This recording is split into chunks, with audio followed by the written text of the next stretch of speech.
Hey guys, welcome back. I have here a Russian-made film camera called the SMENA. Correct me if I'm wrong, I just don't know how to read it. I've got this camera from my friend in Thailand called the Camera Garage. This guy likes to collect things: cameras, Vespa, Ducati, Star Wars, Volkswagen, etc, etc. Now, when I first received this camera, I thought like, whoa, what is this thing? I'm not impressed with the build quality. I mean, when you're holding it, it feels really plasticky and very hollow. Yeah, but you know what? A camera, it's a camera, regardless. I mean, seriously, do we really need an expensive camera to make an image? I mean, don't get me wrong, it's good to have an expensive camera. It makes you look good. But let's face it, a good photo is a good photo regardless of the camera brand. And heck, it doesn't matter whether you're using a film camera or even a digital camera. It doesn't matter. From a commercial point of view, I want you guys to go out and buy new cameras so that hopefully you will get a new strap.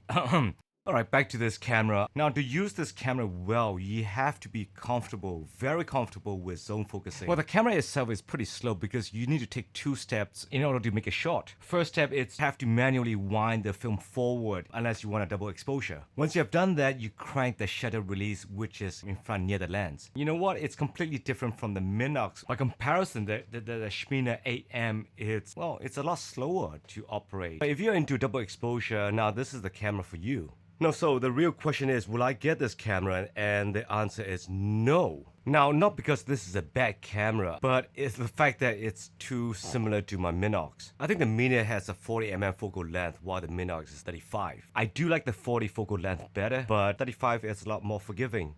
Now, loading a film into the camera, it's pretty straightforward. It's almost the same as with any other film cameras. Everything was self-explanatory until I finished the roll. I freaked out because I didn't know how to rewind the film. But thanks to the good people from the Instagram, they taught me how. So, thank you guys. And since this is not an instruction video, I'm not going to go into great detail talking about how to load a film into this camera. And honestly, nothing about this camera feels solid. Actually, I was feeling more curious than being skeptical about this camera, so I decided to put the whole roll of exposed shots in this video. The whole 36 shots taken by a single roll of film. So that will include some really messed up shots as well. Normally what I would do in the past was would shoot about 10 rolls of films and pick about like 10 best shots to be presented here or in Instagram or anywhere else. I don't think anyone in the right mind would review those failed shots. Only the best for the audience, right? But we're not professional photographers, and this channel is not about trying to convince you to buy a camera. So in other words, we have the freedom to expose our work, the good, the bad, and especially the uglies. Now, out of 36, I've managed to successfully expose 24 shots only. That's pretty pathetic. Is it the camera's fault? Now, it would be even more pathetic if I were to blame the camera. So no, the camera is perfectly fine. I just need to spend more time familiarizing the camera.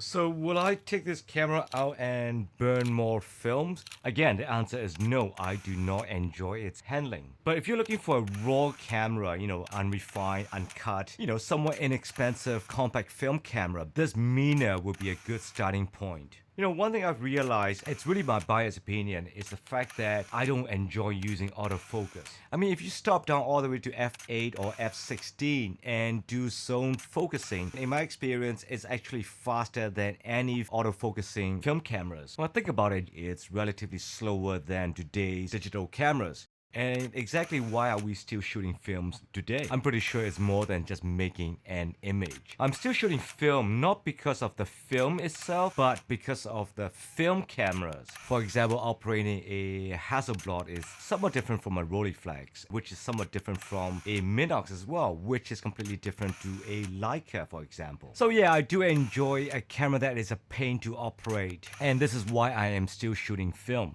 So again, would I recommend this SMENA camera? Well, the camera itself is not built like a tank, but you may enjoy this camera after taking about, say, 10 rolls of film. I'm sure all cameras are good once you are used to them. So I would recommend this camera even though I'm not gonna get one. I don't think I'm making too much sense, but anyway, I will see you guys next week. Thanks for watching. Bye.